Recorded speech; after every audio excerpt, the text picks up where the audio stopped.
হিয়ারিংয়ে আমার স্ত্রীকে ডেকেছে, যে আমার রিলেশনে কোনো রিলেশন নয়, তার বাবা মা 30 বছর আগে মারা গেছে, তার কোনো ডকুমেন্ট নেই, যার জন্য বাধ্য হয়ে আমি এই বৃদ্ধ বয়সে আমার স্ত্রীকে নিয়ে এখানে এসেছি হিয়ারিং করতে। খুবই কষ্টের ব্যাপার। অফিসাররা কি ডকুমেন্টস না, ডকুমেন্টস কিছুই না, বলছে সরকারি ডকুমেন্টস ছাড়া কোনো অ্যাকসেপ্টেড নয়।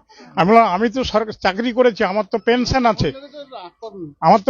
আছে, পেনশন বুক দেখিয়েছি, কিন্তু সে পেনশন বুকও অ্যাকসেপ্টেড নয়। আমি আমার সমস্ত কিছু ডকুমেন্ট দেখিয়েছি, আমি যে 30 বছর 40 বছর সার্ভিস করেছি সেটাও দেখি। বলছে ওগুলো আপনার ফেলে দিন।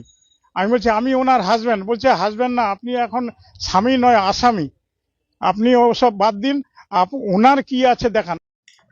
ইনি হচ্ছেন একজন সরকারি চাকরিজীবী, তাহলে ইনি কি রোহিঙ্গা বাংলাদেশি?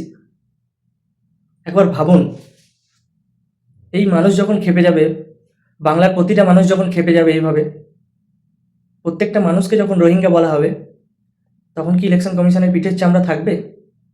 আর যারা বিজেপির অন্ধভক্ত আর নেতারা আছে, তাদের কি পিঠের চামড়া একবার থাকবে?